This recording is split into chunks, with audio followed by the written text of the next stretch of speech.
নমস্কার বন্ধুরা, বং স্কাউটের নতুন ভিডিওতে সবাইকে ওয়েলকাম। আজ রামনবমী। আজ ভগবান শ্রী রামচন্দ্রের জন্মতিথি, আর সেই দিনটি সারা বিশ্ব জুড়ে, সারা দেশ জুড়ে কিন্তু পালন করা হচ্ছে। সেই দিক থেকে কলকাতা তথা বড়নগর কিন্তু পিছিয়ে নয়। বড়নগরেও শুরু হয়ে গেছে রামনবমীর প্রস্তুতি।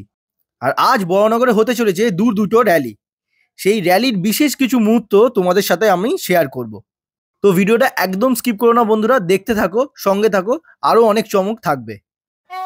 রামনবমীর র্যালি দেখানোর আগে আজ কিন্তু বাসন্তী পুজোর নবমী। তো বাসন্তী পুজো অর্থাৎ হিন্দু ধর্মের একটা গুরুত্বপূর্ণ পুজো, যা দেবী দুর্গার আরাধনাকে কেন্দ্র করে অনুষ্ঠিত হয়। সাধারণত চৈত্র মাসের শুক্লপক্ষের অষ্টমী তিথিতে এই পুজো হয়। এটি চৈত্র মাসের দুর্গাপুজো নামেও পরিচিত। সেই বাসন্তী পুজো উপলক্ষে আমরা চলে এলাম আলমবাজার মঠে। সেখানে ধুমধাম করে বাসন্তী পুজো অনুষ্ঠিত হচ্ছে।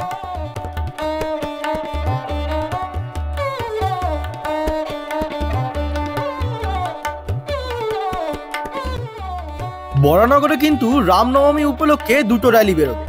প্রথম র্যালিটি অর্গানাইজ করেছে আলমবাজার মহাভারত বালক সংঘ। তো সেই র্যালির কিছু মুহূর্ত তোমাদের সাথে শেয়ার করলাম।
বরানগরে রামনবমী উপলক্ষে দ্বিতীয় র্যালিটি যারা অর্গানাইজ করেছে তারা চিনিকুটি লেন থেকে বরানগরের রামনবমীর মহোৎসব।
তো বন্ধুরা, ভিডিওটা আশা করি তোমাদের ভালো লেগে থাকবে। আর ভিডিওটা ভালো লেগে থাকলে তোমাদের কি করতে হয় তোমরা অবশ্যই জানো, লাইক শেয়ার কমেন্ট করো। আর চ্যানেলটাকে যারা সাবস্ক্রাইব করোনি অবশ্যই সাবস্ক্রাইব করে দিও। নেক্সট ভিডিওতে আবার আসছি, দেখা হচ্ছে খুব তাড়াতাড়ি। টাটা।